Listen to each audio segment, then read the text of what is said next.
Welcome to my channel. Today I'm going to show you how to remove lock screen pin, pattern or password on Redmi Note 12 Pro Plus. To delete the screen pattern, we have to bring the phone to the factory settings. We will make a hard reset.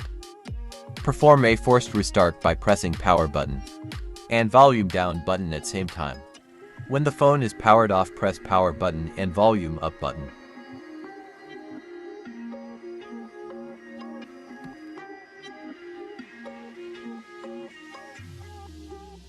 When the Mi logo appears, let go of the power button.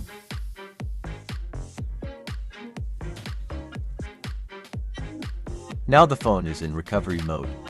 Navigate through the menu with the volume buttons and validate with the power button.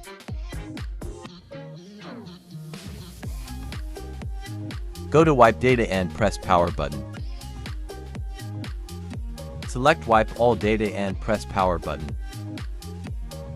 Go to confirm and press power button to erase all data. After data is wiped, press back to main menu and press restart to reboot the phone. After restarting the phone, you will have to do all the settings again, the phone having the factory settings. Thanks for watching and please subscribe. It would help me a lot to grow this channel.